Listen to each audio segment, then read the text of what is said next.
அந்த இயேசுவை நான் காட்டி கொடுக்கல, என்ன ஏன் துரத்துறீங்க? போங்கயா. யாருமே இல்லை, நானா புலம்புறனோ? காட்டி கொடுத்து விட்டேனே, மணமகனை காட்டி கொடுத்து விட்டேனே. அதுக்கு நான் என்ன செய்ய முடியும்?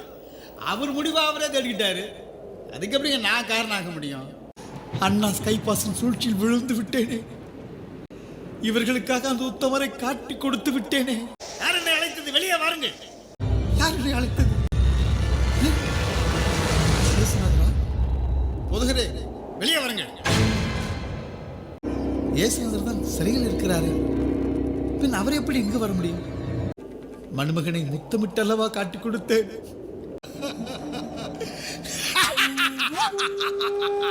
காட்டி கொடுத்தேன். இந்த யூதாஸ் தான் காட்டி கொடுத்தேன்.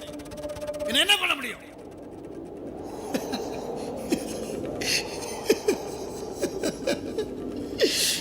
அவர் அன்றே சொன்னாரு, என்னை காட்டி கொடுப்பவன் என்னுடன் அமர்ந்து உண்கிறான் என்று அன்றே சொன்னாரு.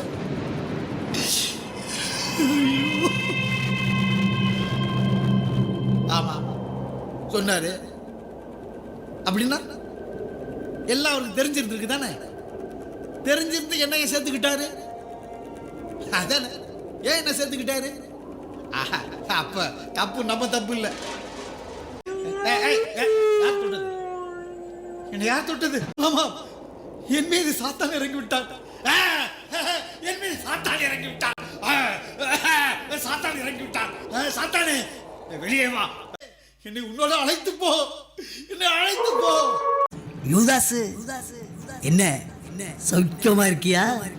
உன்னை பார்த்தா ரொம்ப சந்தோஷமா தெரியும். சாத்தானே, உன் சூழ்ச்சியால் இறைமகனை காட்டி கொடுத்து விட்டேனே. அவர் சொன்னார், என்னை காட்டி கொடுப்பவனுக்கோ ஐயோ கேடு என்று சொன்னார். அது நிகழ்ந்து விட்டது, நிகழ்ந்து விட்டது. காசு, எனக்கு இந்த பணம் வேண்டாம், இதை நீயே வைத்துக்கொள். நான் எப்படி இந்த பூமியில் வாழ்வது? என்னை உன்னுடனே கொண்டு செல். நான் உன்னிடமிருந்து விடை பெற்றுக் கொள்கிறேன், உன் வழியை நீயே பார்த்துக்கொள். என்னை விட்டு விட்டு சென்று விட்டாயா? என்னை விட்டு சென்றால் என்ன? என்னால் இங்கு இருக்க முடியாது. என்னை எடுத்துக்கொள். என்னை எடுத்துக்கொள்.